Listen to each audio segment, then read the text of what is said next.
Hello my dear friend, welcome back to your own channel. So आज की इस video में हम करने वाले हैं एमकॉम फर्स्ट ईयर की IBF 5 unit number 12 tramp charter practicing होता क्या है। इसमें हमने 3 वीडियो पहले ही बना चुकी है। फर्स्ट वीडियो थी कि ट्रैम चार्टर होता क्या है, टाइप्स ऑफ ट्रैम चार्टरिंग होती क्या है, ट्रैम ट्रेड होती क्या है, कितने टाइप्स की होते हैं, जिसमें हमने पढ़ा हुआ है चार्टर क्या होता है, ठीक है। उसके बाद टाइम चार्टर क्या होता है, बेयरबोर्ड चार्टर क्या होता है। उसके बाद जो हमने नेक्स्ट पॉइंट पढ़ा था, नेक्स्ट वीडियो जो बनाई थी, उस वीडियो में हमने पढ़ा था कि ट्रैम चार्टर, ठीक है, के जो टाइप्स हैं वो है चार्टर, टाइम चार्टर और बेयरबोर्ड चार्टर। इन तीनों की क्या क्या रिस्पॉन्सिबिलिटी है, शिप ओनर की क्या क्या रिस्पॉन्सिबिलिटी है, ठीक है, चार्टर पार्टी की क्या क्या रिस्पॉन्सिबिलिटी है, और क्या क्या एक्सपेंसिव शिप ओनर पे करेगा, क्या एक्सपेंसिव जो है वो चार्टर पार्टी चार्टर पे करेगा। इस वीडियो में हम देखने जा रहे हैं चार्टर पार्टी और उसके मेन क्लाउज के बारे में कि चार्टर पार्टी क्या होती है और इसके मेन क्लाउजेस क्या है। Normally oral agreement are binding on the ship owner and the charterer who negotiate and fix vessel. यानी कि नॉर्मली क्या होता है कि जो शिप ओनर होता है और जो चार्टर पार्टी होती है उनके बीच में ओरल एग्रीमेंट होता है, ठीक है, but it is commercially prudent and legal desirable to produce documentary evidence at the time of dispute between the two parties। लेकिन ये देखा गया है कि अगर दोनों के बीच में रिटर्न एग्रीमेंट हो तो at the time of dispute जो है वो डिस्प्यूट सॉल्व करने में हेल्प करता है। Since the term and condition for the tram fixation are not legally given under natural law the world over, unlike a linear bill of lading, it is a universal practice that these terms and conditions are reduced in return at the conclusion of the negotiations. Thus, in order to obviate any misunderstanding of the agreed terms and conditions and also for producing the same as evidence, if required, both parties usually enter into written agreement called charter party. तो इसमें यही कहा गया है कि जो हमारा charter party के इसके क्लाउजेस क्या होते हैं, इसमें मेन क्लाउज यही होता है कि जो भी शिप ओनर और चार्टर पार्टी के बीच में एग्रीमेंट होता है वो जर्नली ओरल एग्रीमेंट होता है, बट कमर्शियली लीगली ये कहा जाए कि दोनों पार्टी के बीच में डिस्प्यूट्स को ख़त्म करने के लिए, ठीक है, टर्म्स और कंडीशन क्या होनी चाहिए, रिटर्न में होनी चाहिए ताकि कोई अपनी बात से पलटे ना।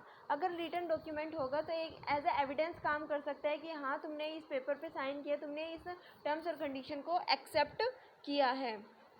अगर हम बात करें जैसे बिल ऑफ लाडिंग के रिगार्डिंग कुछ रूल्स है, कुछ लॉ बने हुए हैं, लेकिन अगर हम बात करें ट्रैम चार्टर पार्टी के जो मेन क्लाउज के बारे में तो इसके रिगार्डिंग कोई एज अ रूल्स और रेगुलेशन, कोई टर्म्स या कंडीशन रूल्स मेंशन नहीं किए गए, कोई लॉ वगैरह मेंशन नहीं किया गया है, क्योंकि जो टर्म्स और कंडीशन है वो पार्टी टू पार्टी डिपेंड करती है, ठीक है।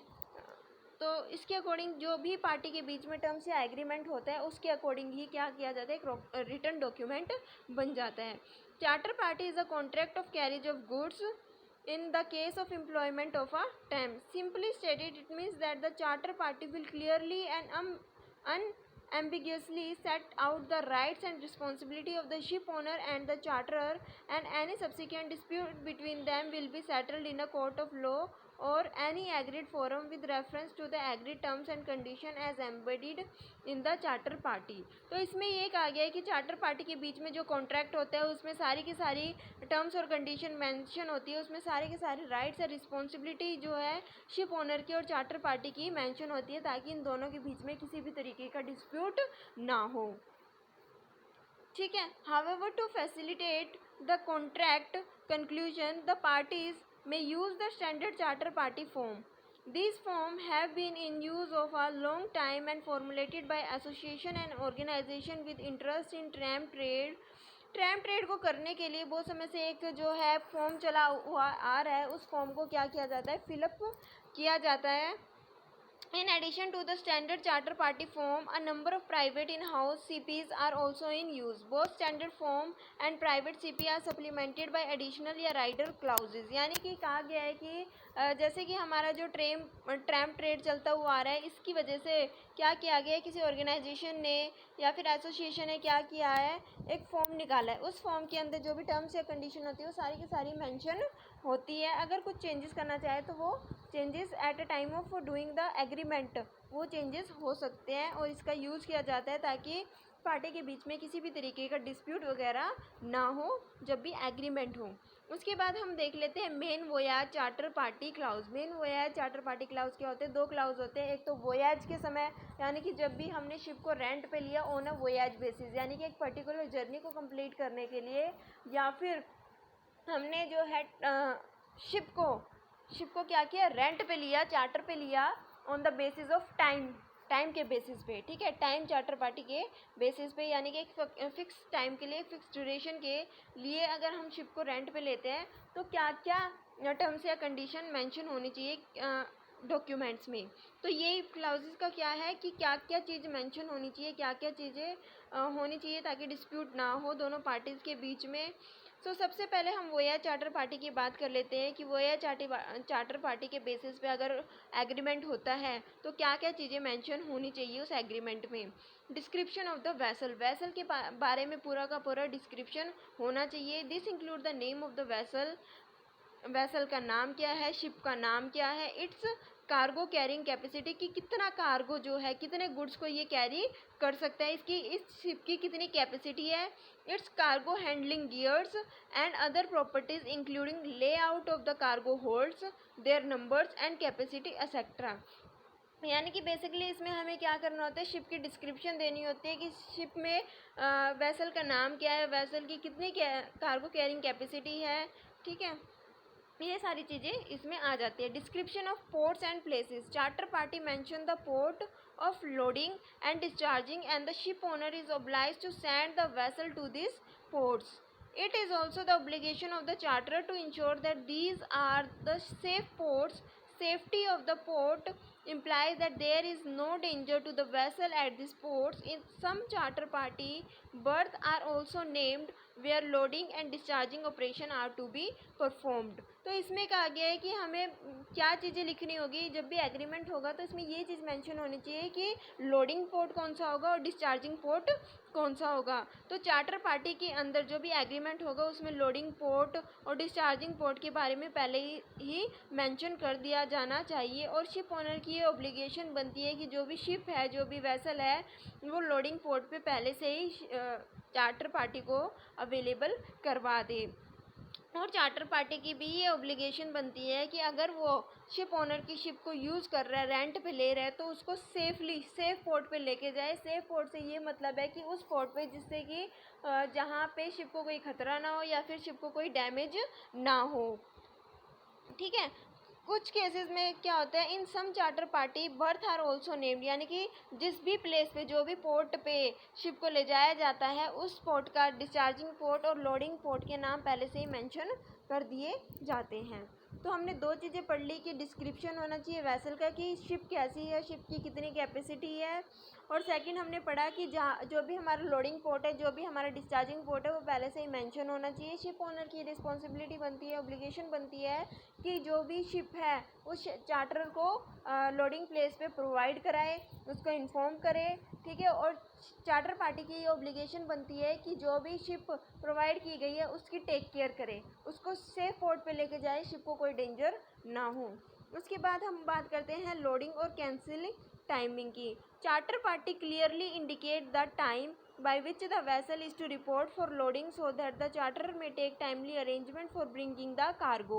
इसमें ये कहा गया है कि जब भी दोनों पार्टी के बीच में एग्रीमेंट हुआ तो शिप ओनर की रिस्पॉन्सिबिलिटी बनती है कि जब भी चार्टर पार्टी को जिस भी पोर्ट पे जिस भी टाइम तक शिप चाहिए उस टाइम तक अवेलेबल कराए, और साथ ही साथ जो भी चार्टर है उसको इन्फॉर्म करे कि आपकी शिप जो है आपके जो भी पोर्ट कहा था उस पोर्ट पे आ चुकी है, आप आके अपना जो भी सामान है उसको कार्गो को लोड कर सकते हो, ताकि जो चार्टर पार्टी है वो अरेंजमेंट कर ले, ताकि वो लाने की अरेंजमेंट कर ले अपने जहाँ से भी उसको कार्गो लेके आना है और उसको लोड करवा सके। However, if the ship does not report for loading by the agreed date, the charterer can cancel the contract after giving notice of an agreed period after the expiry of the cancellation date. यानी कि charter party ने एक date fix की थी कि इस date पे मुझे क्या करना है, अपने गुड्स को लोड करना है और यहाँ से लेके जाना है, ठीक है। लेकिन शिप ओनर ने जो भी डेट मेंशन की गई थी उस डेट के ऊपर जो शिप है वो अरेंज नहीं करवाई, ठीक है, सपोज करो 12 तारीख को कहा था कि 12 तारीख को मेरे को शिप जो है चाहिए, 12 मार्च को मेरे को शिप चाहिए, लेकिन वो शिप 12 मार्च को अवेलेबल ही नहीं कराई, वो शिप जो है लेट हो गई, 13 मार्च 14 मार्च को अवेलेबल करा रहा है, तो चार्टर पार्टी क्या करेगी, उस शिप को कैंसिल कर देगी और ये प्रूफ करेगी, ये नोटिस लिख के देगी कि मैं आपकी शिप को इसलिए कैंसिल कर रहा हूँ कि आपने जो टाइम मैंने दिया था उस टाइम पे आपने मेरे को शिप अवेलेबल नहीं कराई और मेरा बहुत ज़्यादा उससे नुकसान हो गया। और जो भी नुकसान होता है चार्टर पार्टी का, वो जो लॉस होगा वो कौन पे करेगा, शिप ओनर करेगा, क्योंकि शिप ओनर की गलती की वजह से ही, क्योंकि वो टाइमली शिप को अवेलेबल नहीं कर पाया, तो चार्टर पार्टी का लॉस हुआ। जितना भी लॉस हुआ कौन कंपनसेट करेगा, चार्टर शिप ओनर कंपनसेट करेगा। और यहाँ पे क्या हो सकता है कि जो शिप ओनर है वो क्या जो चार्टर पार्टी है वो क्या कर सकती है, कैंसिल कर सकती है अगर उसको टाइमली जो शिप है वो ना मिले। उसके बाद नेक्स्ट जो क्लाउज है वो है cargo to be carried. Charter party must state the nature and quantity of cargo to be carried. The disclosure of the name of the cargo by the charterer will enable the ship owner to know about the degree of risk to the vessel, while the quantity of the cargo to be carried enable the ship owner to calculate his freight earning। इसमें ये कहा गया कि जो भी cargo लेके जाया जाएगा चार्टरर के द्वारा, पहले से उसको मेंशन किया जाना चाहिए, पहले से शिप ओनर को बता दिया जाना चाहिए कि किस तरीके का जो गुड्स है वो लेके जाया जाता है, कितनी क्वांटिटी लेके जा रही है, किस तरीके का नेचर है, किस तरीके का गुड्स है। ठीक है, चार्टर पार्टी को ये चार्टर पार्टी को शिप ओनर को ये पहले से ही बता देना चाहिए, ताकि शिप ओनर को ये पता चल जाए कि इसमें कितना रिस्क है उसकी शिप को। ठीक है, और ये भी मेंशन किया जाना चाहिए चार्टरर के द्वारा शिप ओनर को ये बता देना चाहिए कि किस तरीके की गुड्स है। ठीक है, इससे कोई शिप को रिस्क तो नहीं है, और कितनी क्वांटिटी है। क्वांटिटी हेल्प करती है उसका फ्रेट अर्निंग जानने में, शिप ओनर की फ्रेट अर्निंग जानने में हेल्प करती है, क्योंकि वोया चार्टर में जो भी गुड्स लेके जाए जाते हैं वो क्वांटिटी बेसिस पे ही उन पे जो है वो चार्ज किए जाते हैं, फ्रेट रेट जो है वो अप्लाई किए जाते हैं। उसके बाद जो हमारा नेक्स्ट क्लाउज है वो है note of readiness, notice of readiness. Notice of readiness क्या होता है, NOR means notice to the charterer, shipper, receiver or any other person as required under the charter party about the arrival of the vessel at the agreed port or berth and its readiness to load or discharge। Notice of क्या था, notice of readiness. Notice of readiness क्या होता है, एक तरीके का notice होता है जो शिप ओनर के द्वारा या उसके एजेंट के द्वारा जो चार्टर पार्टी है, ठीक है, जिसने भी वो शिप को बुक कराया उसको दिया जाता है। वो एक तरीके का नोटिस होता है कि उसमें ये लिखा होता है, उसमें ये मेंशन होता है कि आपकी शिप जो है वो पोर्ट पे रेडी है, आप अपना सामान ला के शिप को लोड कर सकते हो, या जो शिप है वो आपके जो भी आपने पोर्ट कहा था वहाँ पे पहुँच चुकी है, आप आके शिप में से जो भी गुड्स है उसको डिस्चार्ज करवा सकते हो, अनलोड कर सकते हो। The notice is necessary for alerting a charterer or any other named party to make arrangement for loading या discharging of cargo and commencing and completing the loading and charging within a stipulated time period. यानी कि पहले से ही notice दे दिया जाता है ताकि वो क्या रहे, तैयार रहे अपने गुड्स को लोड या अनलोड करने के लिए एक टाइम के अंदर, ताकि वो ज़्यादा टाइम ना लगे। नोर क्या है, notice of readiness can be given only after the vessel is actually ready in all respect to load और डिस्चार्ज। यानी कि हमने नोटिस तो दे दिया, ऐसा नहीं है कि अभी हम पहुँचे नहीं है, पहुँचने वाले पहले से ही नोटिस लिख के दे देंगे, ऐसा नहीं है। अगर आपकी शिप तैयार है, रेडी है, अभी आके लोड करना कोई चाहे तो लोड कर सकता है, या कोई डिस्चार्ज करना चाहे गुड्स को तो डिस्चार्ज कर सकता है। यानी कि पॉइंट ऑफ टाइम पे जहाँ पे पोर्ट पे बर्थ पे वो शिप रेडी रहनी चाहिए। ऐसा नहीं है कि पहले ही नोटिस दो, नहीं, रेडी होने के बाद ही नोटिस प्रोवाइड कर दिया जाए चार्टरर को, ताकि वो तैयार रहे गुड्स को लोड या अनलोड करने के लिए। Generally NOR is to be given during office hours. जो नोर है वो कब दिया जाता है, ऑफिस आवर के टाइम पे दिया जाता है। उसके बाद जो नेक्स्ट हमारा पॉइंट है वो है ले टाइम। ले टाइम क्या होता है, after the expiry of the NOR, lay time is to start. It is the time period agreed between the ship owner and the charterer during which the vessel is available for loading or discharging without extra payment by the charterer। नोर जो था जो agreement दिया गया था, जो notice दिया गया था शिप ओनर के द्वारा चार्टरर को कि इस टाइम तक तैयार हो जाना चाहिए, तो वो टाइम निकल चुका है। अब उस टाइम के निकलने के बाद ले टाइम आता है। ले टाइम क्या होता है कि जब ले टाइम जो है वो एग्रीमेंट दोनों पार्टीज़ के बीच में एक एग्रीड टाइम होता है कि ले टाइम इतने से इतने बजे तक रहेगा, जो जो आपको अवेलेबल कराएगा कि आप गुड्स को लोड या डिस्चार्ज कर सकते हो without extra charges. If he exceeds the lay time, यानी कि हमारा नोटिस देने के बाद भी टाइम निकल गया, ले टाइम आता है, उसके बाद ले टाइम के अंदर अंदर आपको क्या करनी होती है, लोडिंग करनी होती है या डिस्चार्जिंग करनी होती है गुड्स को। अगर ले टाइम भी निकल गया तो ही इज़ टू पे compensation known as demurrage to the ship owner, but if loading या discharging is complete before the expiry of the lay time, the charterer become eligible for receiving a reward from the ship owner known as dispatch money। यानी कि ले time के अंदर अंदर ship owner, ठीक है, ship owner charter party दो party होती है। चार्टर पार्टी ने, ठीक है, जो भी गुड्स है, जो भी कार्गो है, वो टाइमली क्या कर दिए, लोड कर दिए, डिस्चार्ज कर दिए टाइम रहते टाइम से पहले ही, तो उसको क्या मिलेगा, डिस्पैच मनी मिल जाएगी। जितना भी टाइम बचा होगा उसके अकॉर्डिंग एज अ रिवॉर्ड उसको डिस्पैच मनी मिल जाएगी। लेकिन अगर टाइम निकल गया, जितना टाइम था लेट निकलने के बाद जो भी चार्टर पार्टी है उसको क्या करना पड़ेगा, अपने गुड्स को अगर लोड करना है तो कंपनसेशन पे करना पड़ेगा।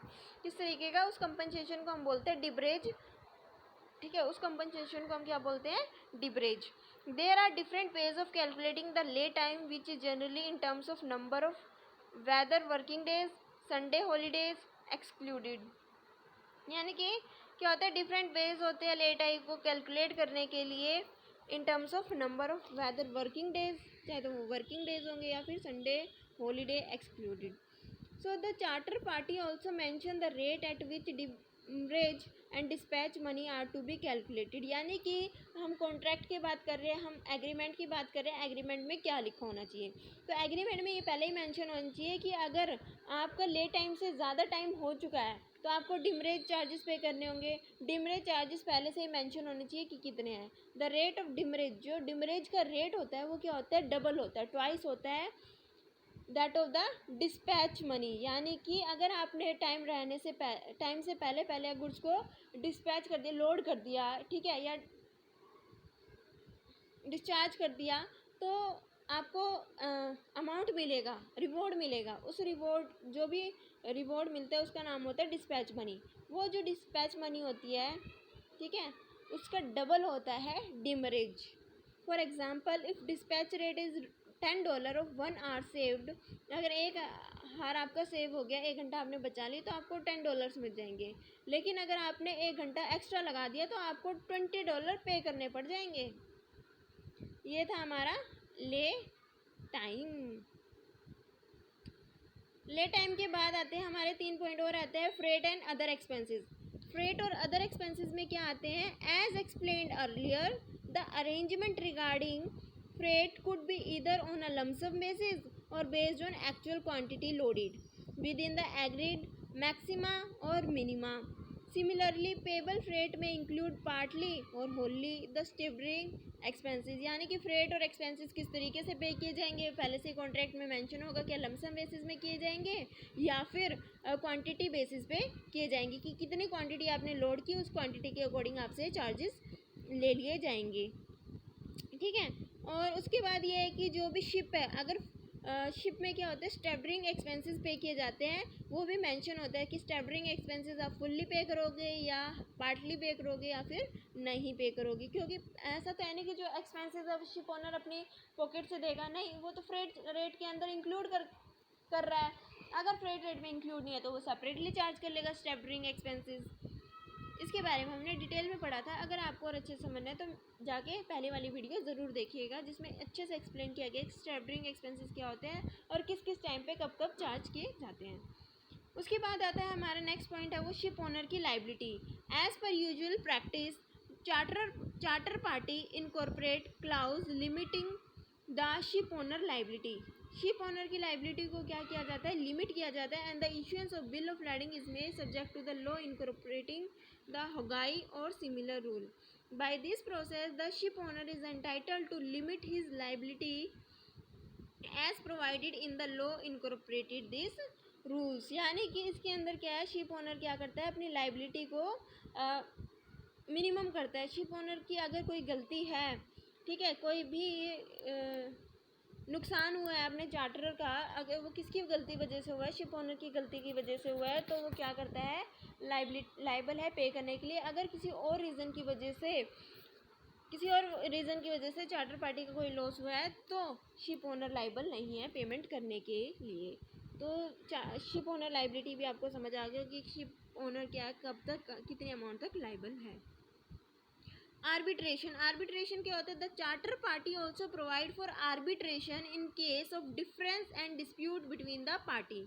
The relevant clause mention the place, institution and manner of conducting the arbitration proceeding। इसके अंदर एक पॉइंट और मेंशन होता है। सपोज करो जो भी शिप ओनर और चार्टर पार्टी के बीच में क्या हो रहा है, कॉन्ट्रैक्ट हो रहा है, कुछ टर्म्स या एग्रीमेंट कंडीशन मेंशन की जा रही है।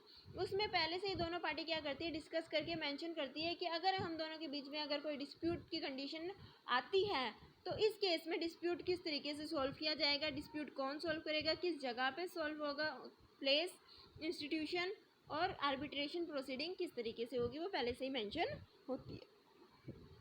आई होप कि आपको ये पॉइंट समझ आया होगा कि वोया चार्टर पार्टी क्या होती है, उसकी मेन क्लाउजेस क्या होते हैं। तो एक बार फिर से देख लेते हैं, वोया चार्टर पार्टी के मेन क्लाउज में हमने क्या क्या पढ़ा।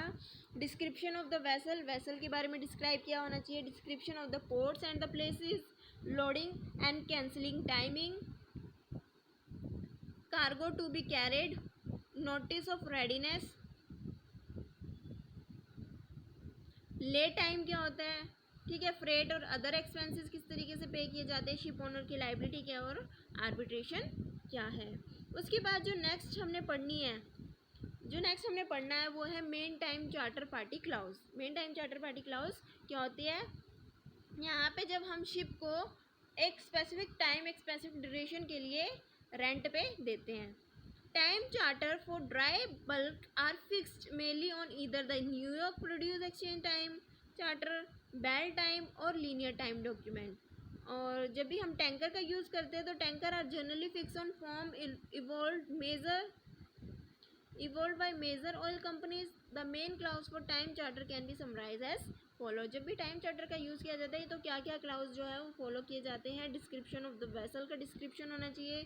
Beside providing general description including the name of the vessel, charter party incorporates specific information such as the journal arrangement plan, speed, bunker consumption, constant weight, gross and net tonnage, draft, cubic capacity, country of registry, etc।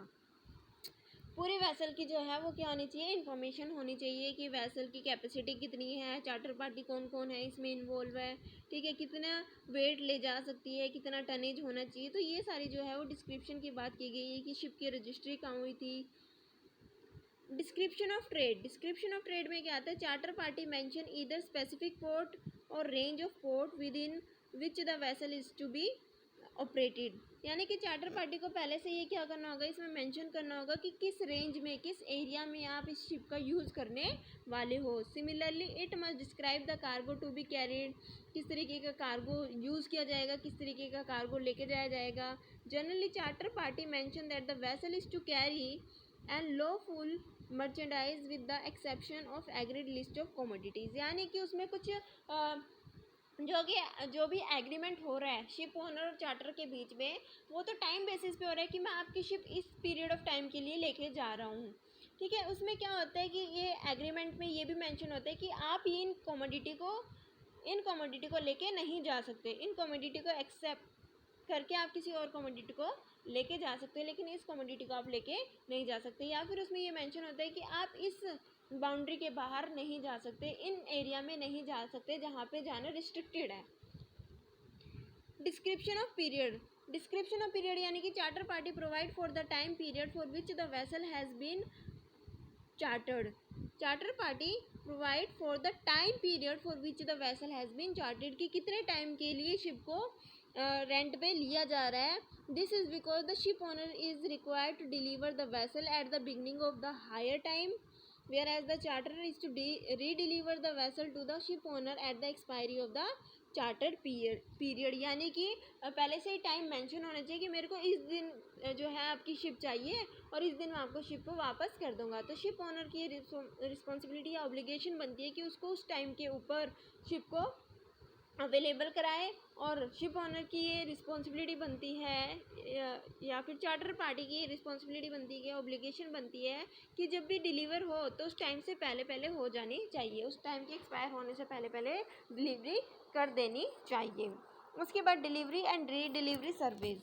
Survey are required to be made to establish the condition of the vessel. Survey का मतलब क्या है कि जो भी vessel दी जा रही है, जो भी शिप दी जा रही है डिलीवरी के टाइम पे या फिर री डिलीवरी, जो शिप ओनर जो है चार्टर को शिप दे रहा है या फिर जब चार्टर पार्टी शिप ओनर को वापस शिप रिटर्न कर रही है, तो surveys are required to be made to establish the condition of the vessels and holds tanks as well as quantity of bunker या fuel oil on board. And this is because the ship owner is to deliver the vessel in seaworthy condition while the charterer is to re-deliver it to the ship owner in the same condition as was taken charge of, excluding normal wear and tear. तो इसमें यही कहा गया है कि ship owner को जो है वो अच्छी कंडीशन में जो शिप है वो अवेलेबल करानी चाहिए चार्टरर को, और जिस भी कंडीशन में चार्टर को शिप अवेलेबल की गई है उसी कंडीशन में उसको शिप ओनर को शिप रिटर्न भी करनी है। नॉर्मल वेयर और टियर एक्सेप्टेबल है, ठीक है, लेकिन और कोई भी डैमेज जो है शिप को नहीं होना चाहिए। लाइबिलिटी ऑफ चार्टरर और शिप ओनर, यहाँ पे बात करते हैं कि शिप ओनर की क्या लाइबिलिटी है और चार्टर पार्टी की क्या लाइबिलिटी है। शिप ओनर की बात करते हैं तो ship owner are liable to the charterer for failure to properly and carefully carry, keep and care for the cargo as well as lack of reasonable care in providing the seaworthy vessel. यानी कि ship owner ने क्या किया, अच्छी vessel provide करना किसकी जिम्मेदारी है, शिप ओनर की, कि वेसल अच्छी हो, सही से हो, वर्किंग कंडीशन में हो, जिससे कि जो चार्टर पार्टी है उसकी गुड्स को क्या ना हो, कोई हार्म ना हो, उसके गुड्स ख़राब ना हो, चार्टर पार्टी के वो सेफली लेके जा सके, ठीक है, वर्किंग कंडीशन में होनी चाहिए। The charter are responsible for any loss और damage to the goods if they are issuing the bill of lading to the third party, as well as any loss to the ship owner due to any act of the charterer or any working on his behalf। यानी कि time charter पे जब ship ली है charter party ने ship owner से, तो अब charter party की रिस्पॉन्सिबिलिटी बनती है कि उसकी टेक केयर करे, उसको अच्छे से रखे, उसको जिस कंडीशन में लिया उस कंडीशन में प्रोवाइड करे शिप ओनर को, या फिर चार्टर ने जिस भी आगे पर्सन को वो शिप रेंट पे दी है, ठीक है, उसके बिहाफ पे भी वो ये देखे कि वो भी किसी भी तरीके का डैमेज शिप में ना करे। जिस भी कंडीशन में शिप ओनर ने चार्टर पार्टी को शिप प्रोवाइड की है चार्टर को, उसी कंडीशन में शिप मिलनी चाहिए, कोई डैमेज या कोई हार्म, कोई लॉस शिप को नहीं होना चाहिए। उसके बाद हम बात करते हैं payment of hire charges. Payment of hire charges यानी कि hire charges are usually payable in advance. Hire charges जो है वो पहले से पे कर दिए जाने चाहिए एवरी 15 या 30 days, either on a set days every month और at the commencement of the calendar month. This may be calculated either as a certain sum per day और express as an amount per month. यानी कि payment जो है वो किस तरीके से होगी, एडवांस में होगी, चाहे वो मंथली बेसिस पे हो, चाहे वो डेली बेसिस पे हो या वीकली बेसिस पे हो, कैलेंडर मंथ बेसिस पे हो, किसी भी तरीके से जो पेमेंट की जाएगी वो एडवांस में की जाएगी और वो पहले से मेंशन होगा कि किस तरीके से पेमेंट करनी है। तो ये था हमारा मेन क्लाउज किसके रिगार्डिंग, टाइम वोयाज के रिगार्डिंग, कि टाइम वोयाज का टाइम चार्टर पार्टी का अगर हम यूज़ करें, टाइम चार्टर पार्टी के क्या क्या क्लाउजेज है वो हमने इसमें पढ़े कि क्या क्या चीज़ें मेंशन होनी चाहिए। जब भी रिटर्न एग्रीमेंट होगा तो वैसल की डिस्क्रिप्शन होनी चाहिए कि वैसल किस तरीके की है, रजिस्ट्री वगैरह है कि नहीं है, trade off description of trade की किस तरीके का ट्रेड किया जा रहा है, किस तरीके के कार्गो लेके जाए जाएंगे, शिप को कोई डैमेज तो नहीं होगा, या फिर जो भी कमोडिटी नहीं लेके जानी वो पहले से ही मेंशन होगी कि आप इस शिप का यूज़ कर सकते हो, लेकिन इस शिप में इन कमोडिटी को लेके जा नहीं सकते। इस स्पॉट पे नहीं जा सकते। वो पहले से मेंशन होगा ट्रेड किस तरीके का आप कर सकते हैं शिप का यूज़ करके। टाइम पहले से मेंशन होगा, लोडिंग टाइम क्या होगा, डिस्चार्जिंग टाइम क्या होगा, शिप कब आप वापस करोगे, डिलीवरी कब की जाएगी शिप की, रीडिलीवरी कब की जाएगी, ये डिस्क्रिप्शन ऑफ टाइम में मेंशन है।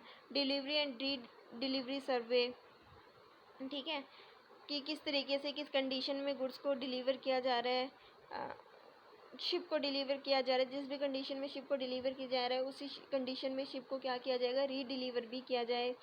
चार्टरर की और शिप ओनर की क्या क्या लाइबिलिटीज़ है, शिप ओनर की क्या लाइबिलिटी है, चार्टर पार्टी की क्या लाइबिलिटी है, और पेमेंट ऑफ हायर चार्जेस किस, जो भी शिप को हायर किया गया है उसकी पेमेंट किस बेसिस पे होगी और किस तरीके से की जाएगी। तो ये चैप्टर यहीं पे ख़त्म हुआ। इसमें हमने पढ़ा कि ट्रेड चार्टर क्या होता है, ठीक है, टाइप्स ऑफ चार्टर पार्टी क्या होती है, बोया charter, time charter, demise charter या बेयर बोर्ड चार्टर के बारे में पढ़ा। इनकी रिस्पॉन्सिबिलिटीज़ क्या क्या है, कॉस्ट कौन पे करेगा, शिप ओनर क्या कॉस्ट पे एक्सपेंस पे करेगा या चार्टर क्या एक्सपेंस पे करेगा। उसके बाद हमने पढ़ा मेन क्लाउज, वो है चार्टर के मेन क्लाउज क्या है, ठीक है, टाइम चार्टर के मेन क्लाउज क्या है। इस चैप्टर में हमने यही पढ़ना था और सारी टॉपिक जो है वो हम कंप्लीट कर चुके हैं, कवर कर चुके हैं। अगर आपको फिर भी कोई डाउट है तो आप कमेंट बॉक्स में कमेंट करिए और अपने डाउट को क्लियर कीजिए। साथ ही अगर आपको ये वीडियो अच्छी लगी है तो इस वीडियो को लाइक शेयर और सब्सक्राइब करना मत भूलिएगा। And thanks for watching.